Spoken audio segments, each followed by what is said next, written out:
સરસ પ્રસંગ તમને સંભળાવું. એક ફેરી સદગુરુ મુક્તાનંદ સ્વામી ઘણા બધા સંતોને સાથે લઈને સુરત ગયેલા.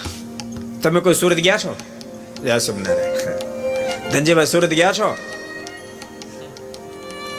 શરદભાઈ તમે ગયા કોઈ દી સુરત? સુરત ન જાય તો મુહૂર્ત જ ન આવે. સુરત સ્વામી ગયેલા. તમે એક સાધુને રજોગુણ તમોગુણ વર્તતો હશે. સંત કેવા પરમ હિતકારી હોય. સ્વામીને સુરત થી નીકળવું હતું, એક દાડો રોકાવાના હતા. ત્યાં પહેલા સાધુએ કીધું, સ્વામી મારે ઘેરે જવું છે. સ્વામી કે કેમ સાધુ રામ? મને મારા ઘરના સંબંધી બહુ સાંભળ્યા છે,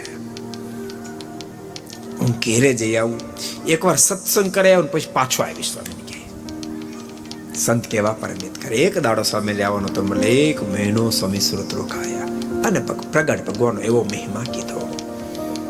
સંકલ્પ ટળી ગયો.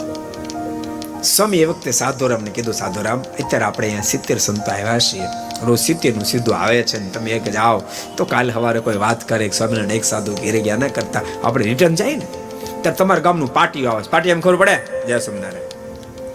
પાટિયું આવે છે એ વખતે ત્યાંથી તમે જતા રહેજો. તો વાંધો નહીં. અને રિટર્ન સ્વામી જતા હતા ગામનું પાટિયું એટલે સ્વામી કીધું, સાધુરામ આ પાટિયું આવી ગયું, હવે તમારે ઘેરે જાઓ જાઓ.